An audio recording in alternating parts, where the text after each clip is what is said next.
ठीक है जी। अब हम नवीद की तरफ आते हैं। जी तो नवीद। मैं स्क्रीन शेयर करवा लेता हूँ। आई थिंक एक जी स्लाइड जी कर। I just display that. जी जी बिल्कुल कर लें।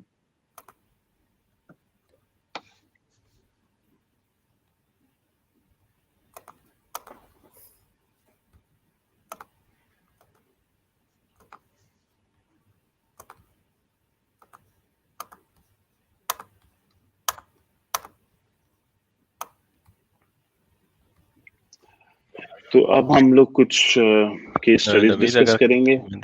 Is it visible already? नहीं, यहाँ पे अभी नहीं आ रहा। हाँ, यहाँ पे अब मैं स्ट्रीम में डाल देता हूँ। ठीक है, मैंने डाल दिया। जी नाउ इज इट विजिबल? जी जी बिल्कुल। अच्छा, तो थोड़ा सा मैं इसका बैकग्राउंड बना देता हूँ। पहले तो ये कि ऐसा नहीं भाई, आपके तो बिल्कुल हैंड्स इन हैंड हम चले हैं। इनफैक्ट जो गाइडेंस है वो कम्प्लीटली आपकी तरफ से रही है। मैंने इसमें थोड़ा सा स्टेप वाइज इसको यहाँ पे डिफाइन कर दिया है, so it is easy for everybody to understand. अब होता क्या है कि जब इस तरह की सिचुएशन है तो उसमें सबसे पहले जैसे ही आपकी लिस्ट ब्लॉक होती है तो एक पैनिक सिचुएशन क्रिएट हो जाती है। सेलर्स को पहली फिक्र ये पड़ जाती है कि हमारा बीएसआर जो है वो डाउन हो रहा है और हमारी जो है वो रैंकिंग जा रही है। अब उस फोकस में जो है वो टाइम साथ साथ निकलता जाता है और सम टाइम ये होता है कि सेलर्स जो हैं वो अमेजोन के साथ केस खोलने शुरू हो जाते हैं। तो पहली इंफॉर्मेशन जब आपको अमेजोन से ये मिले अगर कि ये जो केस है ये इसमें फेडरल कोड से रिलेटेड है, तो I think that's the point जहाँ पे जो है वो फोकस फिर हमारा बिल्कुल जो है वो डिफरेंट डायरेक्शन में हो जाना चाहिए, क्योंकि फेडरल कोड का केस या उसका नाम जब आ जाता है तो अमेजोन फिर उसमें कुछ भी नहीं करता जब तक कि जो है वो फेडरल कोड से ही वो रिमूव नहीं होता वो वाला इशू।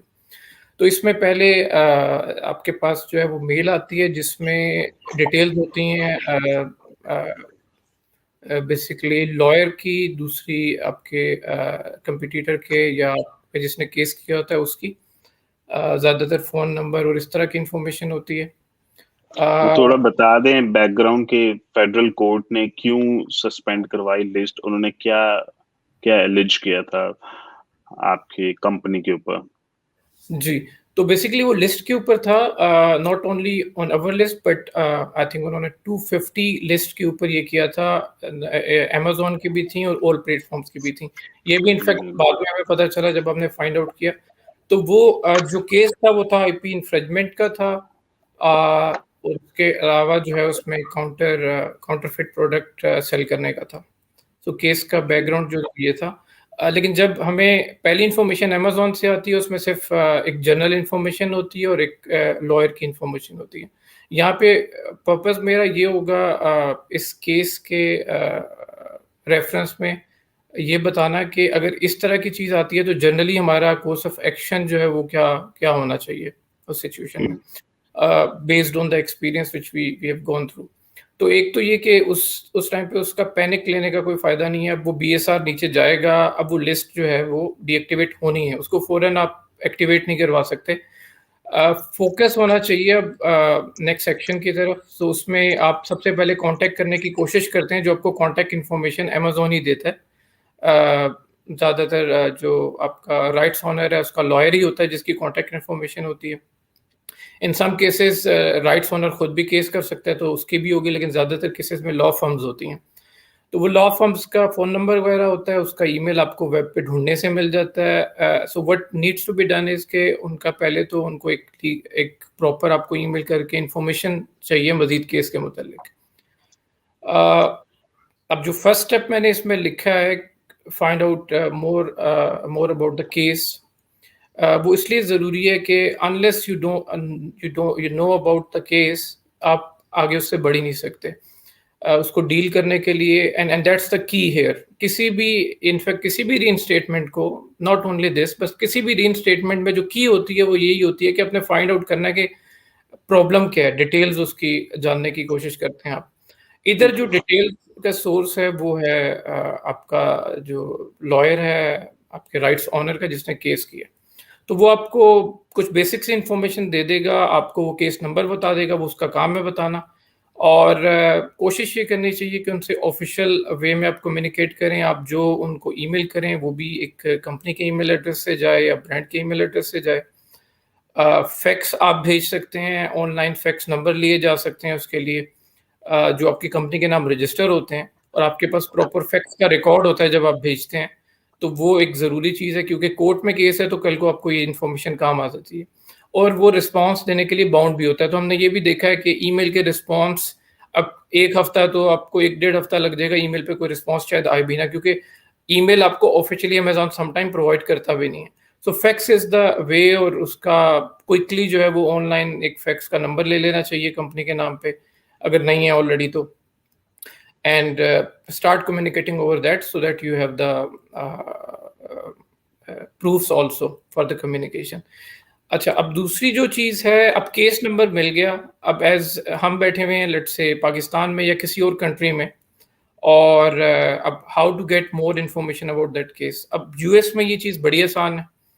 अब ज़्यादातर लोगों को इसकी इन्फॉर्मेशन नहीं होती, लेकिन वो है एक बेसिकली यूएस में एक सर्विस है जिसको कहते हैं PACER, public access to court electronic records. अब वो एक ऐसा प्लेटफॉर्म है जहाँ पे आप किसी भी केस की इंफॉर्मेशन डालते हैं तो उसकी पूरी डिटेल्स आपके पास आ जाती हैं। हाउएवर समटाइम ये होता है कि किसी केस में कुछ इन्फॉर्मेशन सीक्रेट भी होती है जो सील्ड होती हैं, तो वो सील्ड आपको वहाँ पे सील्ड नज़र आती है, वो आप नहीं देख सकते। जो चीज़ सील्ड नहीं है वो आप देख सकते हैं। अब इसका फ़ायदा क्या होता है? इसका फ़ायदा ये होता है कि आपको जो लॉयर ने इन्फॉर्मेशन भेजी होती है वो बड़ी बेसिक सी होती है। यहाँ पे आपको मिलती है वो सारी डिटेल जिसकी बेस पे आप ये पहले फाइंड आउट करते हैं कि मसला क्या है और वो क्या एविडेंस है जो आपके अगेंस्ट, क्योंकि कोर्ट में जब भी कोई कंप्लेन जाती है उनको भी ये खतरा होता है कि अगर वो गलत कंप्लेन करेंगे तो उनके खिलाफ हो जा सकता है। So they always put up few evidences. अब वो एविडेंस क्या है वो आपको वहाँ नज़र आती है। अच्छा, अब ज़्यादातर केसेस में क्योंकि हम ज़ाहिर एक्सट्रीम कॉमर्स की गाइडेंस में काम कर रहे होते हैं तो ऐसे चांसेस बहुत कम होते हैं कि आपने वाकई आईपी राइट की वॉल्यूशन की हो, क्योंकि जब वो आपका 111 ग्रुप बनता है, 333 ग्रुप बनता है, उसमें ये सब चीज़ें वेरीफाई होती हैं, ये क्वेश्चंस पूछे जाते हैं, तो ऐसे चांसेस नॉर्मली कम ही होते हैं कि आपने कोई ऐसी गलती की भी हो। तो मोस्ट लाइकली इस तरह के केसेस में जब आप फाइंड आउट करते हैं, जो हमारे केस में भी हुआ, कि एविडेंस क्या लगी है, तो वो एविडेंस आपको देख के अंदाज़ा हो जाता है कि वो कितनी सॉलिड है। हमारे केस में स्पेसिफिकली बता देता हूँ कि क्या उसमें एक एक एक ब्रांड नेम है जो हमारे अगेंस्ट जिसने वो की थी कंप्लेन, वो उसका जो ब्रांड नेम है वो कॉमन नेम भी है। अब वो कॉमन नेम हमने कहीं यूज़ किया हुआ था, बट हमने जो यूज़ किया था वो एज अ कॉमन नेम ही यूज़ किया था, हमने उसको एज ब्रांड नेम यूज़ नहीं किया था। कई और केसेस में, कई और जो उसने कंप्लेंट्स की थी उसमें वाकई इन लोगों ने उसके ब्रांड नेम को एज ब्रांड ऐसे शो किया हुआ था कि जैसे उसी की प्रोडक्ट हो, बट हमारे केस में ऐसा नहीं था। And thanks to EC and EC team के ये चीज़ें पहले से ही बड़ी क्रिस्टल क्लियर हमें कर दी जाती हैं, तो उसमें हम पहले से ही बड़े क्लियर होते हैं। तो हमने उसमें ऐसी कोई गलती नहीं की हुई थी, तो वी फिगर्ड आउट कि ये जो एविडेंस है it's not strong enough. Anyway, अब उसमें जाने से पहले मैं वापस पेसर अकाउंट की तरफ आना चाहता हूँ, and then I carry on as my step 2। तो अब पेसर अकाउंट जो है वो रजिस्ट्रेशन का एक प्रोसेस होता है, जो एक इवन गूगल पे भी लिखे हैं और मैंने एक ये लिंक भी शेयर किया हुआ स्क्रीन पे।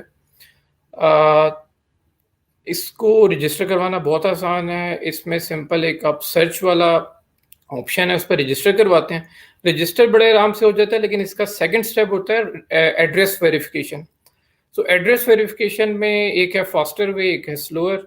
फास्टर वे है via credit card address verification system. हमने ये देखा है कि इसमें एक जो हमारा एक्सपीरियंस है कि यूएस का क्रेडिट कार्ड और यूएस की एड्रेस की डिटेल के साथ ये वेरीफाई हो रहा था, और हमने उसके अलावा 2-3 credit card with the correct details इस्तेमाल किए, लेकिन वो उसको फेल कर देता था। So that was one experience. तो इसका आई थिंक रिजल्ट यही है कि अगर आपने फास्टर करवानी है तो if the person for home you are registering is US person और उसका यूएस के क्रेडिट कार्ड यूज होता है इसकी वेरिफिकेशन के लिए, तो एक दिन में आपका अकाउंट एक्टिव हो जाता है, दैट्स अ फास्टर वे।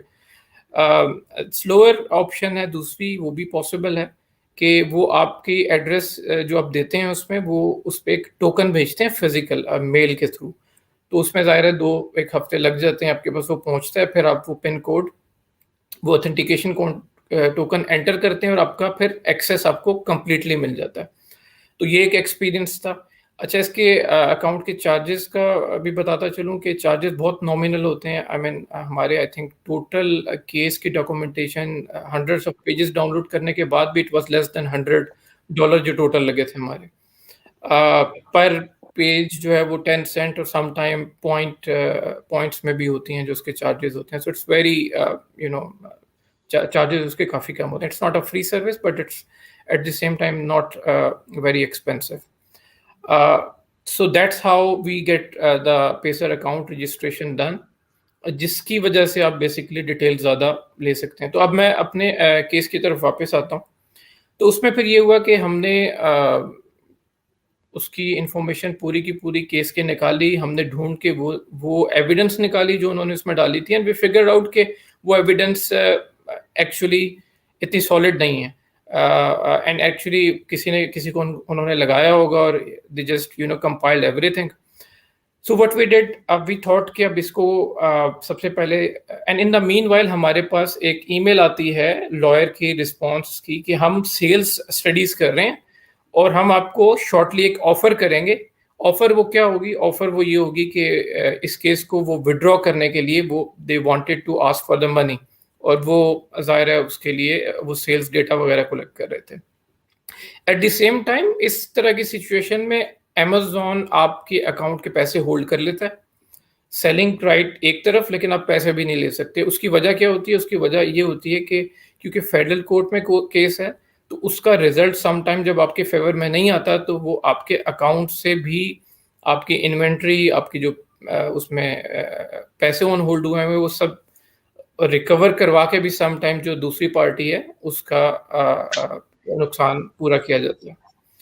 अच्छा, अब इसमें एक सिचुएशन ये भी है कि अगर आप कुछ नहीं करते इसमें, आप अपीयर भी नहीं होते कोर्ट में, और अपीयर होना वैसे ही बड़ा एक्सपेंसिव है because you need a lawyer.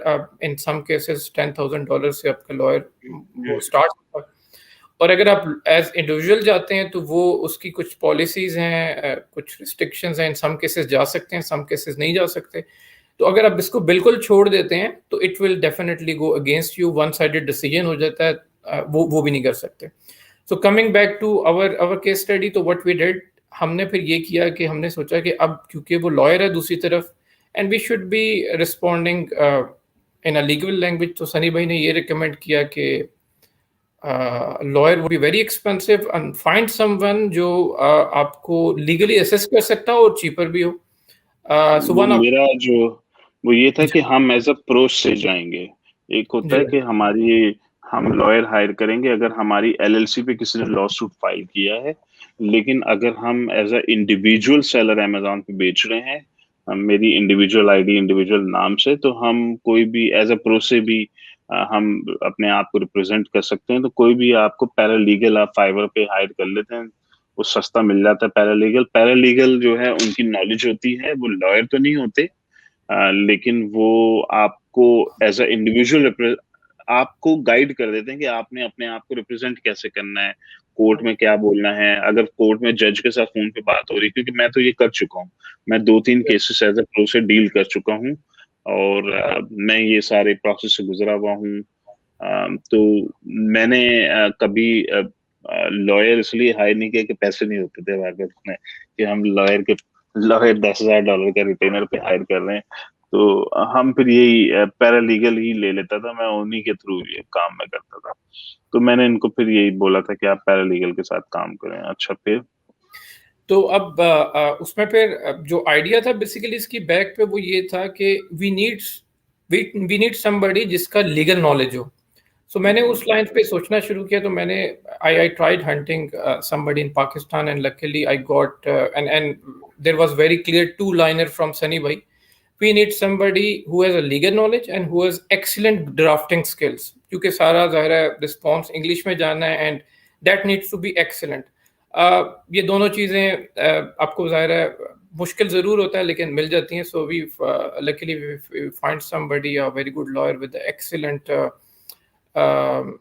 Drafting skills too and also excellent research skill as well, क्योंकि अब आप जब एक पाकिस्तानी लॉयर को यूज़ कर रहे हैं और उसने यूएस में रिस्पांस देना है तो उसको यूएस के रेफरेंसेस लगाने हैं, तो यूएस के रेफरेंसेस के लिए रिसर्च भी चाहिए. So it has to be research part भी अच्छा होना चाहिए. So what we did is कि हमने सोचा कि पहला स्टेप ये लेते हैं कि हम इनको ही रिस्पांस देते हैं और and in fact this was the suggestion from the lawyer. तो एक रिस्पांस तैयार हुआ काफ़ी डिटेल्ड, जिसमें ये हमने एक तो हमारा ट्रेडमार्क अंडर ट्रेडमार्क भी हमारा जो अंडर प्रोसेस था, लेकिन हमने उसको इस तरह से प्रेजेंट किया कि जैसे वो इनडायरेक्टली ये शो किया कि it's already there.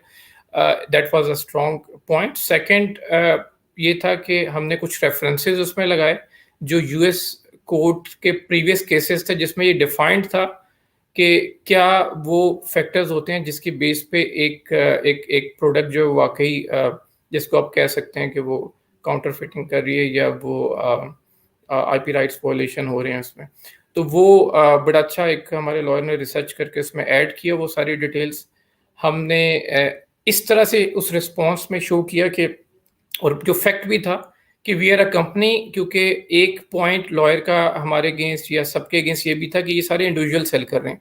So we even made sure कि हम लेटर पैड पे उसको रिस्पांस दें. अपने लेटर पैड पे हमारी प्रॉपर बिजनेस एड्रेस हो, बिजनेस इंफॉर्मेशन हो, फैक्स नंबर हो, फोन नंबर हो, प्रॉपर रजिस्टर्ड एक ईमेल एड्रेस हो जो कंपनी का है. ये छोटी छोटी सी चीज़ें होती हैं लेकिन ये एक इम्पैक्ट क्रिएट करती हैं. हमारा पूरा जो पर्पस था उसका वो एक इम्पैक्ट क्रिएट करना था उनके अगेंस्ट के.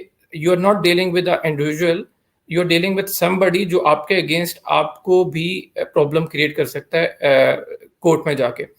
तो वो छोटी छोटी सी चीज़ों का ख्याल रखना, even I have mentioned that on the right side, ये इसलिए ज़रूरी है कि ये वो इम्पैक्ट क्रिएट करती हैं जो बेसिकली आपको चाहिए in order to show your strong positioning, not only legally on that specific issue but also as a company. तो ये दो चीज़ें हमारी कोर थी उस रिस्पॉन्स में. और it was a very well prepared response. तो हुआ ये कि उसमें थोड़ा सा एक थ्रेट वाला एलिमेंट भी हमने डाल दिया, और जो एक वैलिड थ्रेट था वो ये था कि अगर उन्होंने इसको वॉलंटियरली रिमूव ना किया तो will go against them in the court. तो एक दिन हमने ये लेटर भेजा और अगले दिन हमारा रिस्पांस आ गया फ्रॉम द लॉयर कि हमने ना सिर्फ कोर्ट से वापस ले लिए और हमारे पास वो उन्होंने प्रूफ भी भेज दिया. हमने भी पेसर पे देख दिया कि वाकई रिमूव हो गया. प्लस उन्होंने प्लेटफॉर्म को भी ईमेल कर दी कि ये केस जो है वो हमने कोर्ट में ख़त्म कर दिया. That's the court part. और हमें एकदम से फिर उसके बाद अमेजोन ने हमारी पेमेंट्स भी रिलीज़ कर दी. हमारी लिस्ट रीइंस्टेटमेंट में कुछ और इश्यूज चल रहे हैं, लेकिन फ्रॉम द कोर्ट पर्सपेक्टिव हम उससे क्लियर हो. अब नेक्स्ट स्टेप एक जो मैंने इसमें नहीं लिखा हुआ, जो अभी इनफैक्ट आगे मैं डिस्कस भी करूंगा इसी के साथ, वो ये है कि since we have now the situation where we have the letter from the court और उन्होंने वॉलंटरली एग्जिट ली है, हमें 3-4 महीने इसकी हमारी सेल्स इफेक्ट हुई हैं. So we are gonna claim all this damages to the rights owner.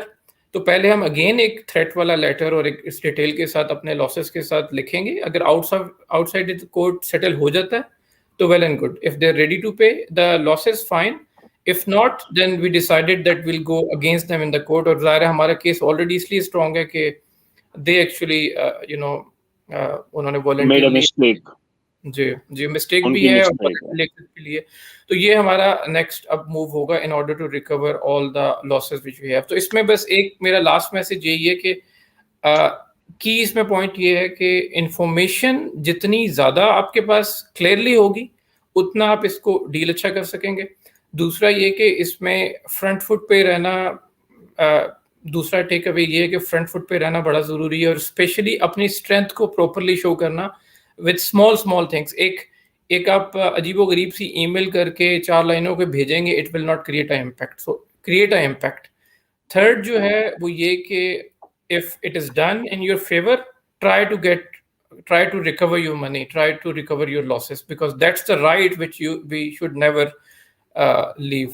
Sunny भाई इनफैक्ट मेरा ख्याल है 1-2 दफा ले चुके हैं पैसे आप वापस। जी मैं ले चुका हूँ, मैं किसी को भी नहीं छोड़ा, मैं पैसे भी रिकवर किए हैं और डबल रिकवर किए मैंने अपने सारे। मेरा 6 महीने के लिए ईबे का अकाउंट सस्पेंड करवा दिया था, और वो रिस्पांस नहीं दे रहे थे, फोन कर रहे हैं, ईमेल्स कर रहे हैं। खैर ये मैं 2000 मेरा ख्याल है 2010 से 11 की बात, 2010 की शायद बात है। और वो 6 महीने के लिए मेरा पूरा बिजनेस बंद पड़ा रहा, ईबे वाला, अमेजोन चल रहा था। तो फिर वही मैंने सीखा, मैंने गूगल कर करके फिर मैंने एक पैरालीगल हायर किया। उसने मुझे सजेस्ट किया कि आप पेसर का अकाउंट बनाएं। अब वो मैंने अपने मलेशिया के एड्रेस पे बनाया, तो उसमें मेरा एक महीना लग गया। वो लेटर उनकी तरफ से आ रहा है, कोड आ रहा है, फिर मैं कोड डाल के अपना एड्रेस वेरीफाई कर रहा हूँ। तो वो 2011 शायद 2010-11 के दरमियान था। तो वो फिर 6 महीने लग गए थे मुझे उस फाइनल, जैसे जब लॉ सूट डिलीवर हुआ है ना सेलर के एड्रेस के ऊपर, उसकी फिर कॉलें आनी शुरू हो गई, कॉलें ईमेल्स। फिर वो उसने कहा कि अब नहीं, हमारे स्टाफ से मिस्टेक हो गई थी, ये हो गया था। फिर उसको रिप्लाई किया कि वो मिस्टेक हो गई थी, तो आपने तो जवाब ही नहीं दिया हमारी ईमेल्स का। जब हम आपको ईमेल्स कर रहे थे, मैसेजेस कर रहे थे, आप तो जवाब ही नहीं दे रहे थे। तो इसका मतलब ये इंटेंशनल था, ये मिस्टेक नहीं थी, ये इंटेंशन थी, और हमारे पूरा रिकॉर्डेड एविडेंस मौजूद है इस बात का। तो अब तो आपको हमारा पूरा लॉस कवर करना पड़ेगा। तो फिर उसने नेगोशिएशन शुरू कर दी, क्योंकि अब देखें, उसकी कंपनी पे मैंने लॉ सूट फाइल किया था। कंपनी में लॉ सूट फाइल करने का मतलब, अब वो भाई लॉयर लाओ, अब वो लॉयर रिटेनर $10,000 का भरेगा, लॉयर लेकर आएगा। तो वो उसके लॉयर ने कहा उसी वक्त, कहा कि जी, उसको बता दिया कि भाई ये तो अब आपको सेटल करना पड़ेगा। तो मेरा ख्याल है $10,000 शायद मैंने मांगे थे, तो उन्होंने भी $10,000 मुझे पे किए, मलेशिया में ट्रांसफर किए। फिर मैंने वो केस जो है विड्रॉ करवा दिया था। सर हमारा भी तो इरादा है, प्यार से बात करेंगे कि वो प्यार से मान के तो अच्छी बात है, वरना डिसाइडेड टू गो। यही छोड़ना थोड़ी है, छोड़ना नहीं है उनको। भाई आपने पूरा बिजनेस हमारा तबाह किया है, हम ऐसे छोड़ देंगे आपको? तो वो तो अब पैसे निकलवाने हैं। अब ये तो आपका भी $50,000-60,000 $1,00,000 आराम से निकल आएगा, क्योंकि उन्होंने 250 अकाउंट्स के ऊपर काम किया है। तो उन्होंने भी पैसे कमाए होंगे वहां से, कमाए होंगे, कई जगहों से उन्होंने बनाए होंगे। हाँ बिल्कुल, अच्छे खासे पैसे उन्होंने बना लिए। तो अब $50,000-60,000 $1,00,000 1,00,000 हमें भी दे दें अब आप, और उन्होंने ये सोचा हमारा होगा कि कई जगहों पे देने भी पड़ेंगे। आई एम श्योर उन्होंने ये कैलकुलेशंस भी।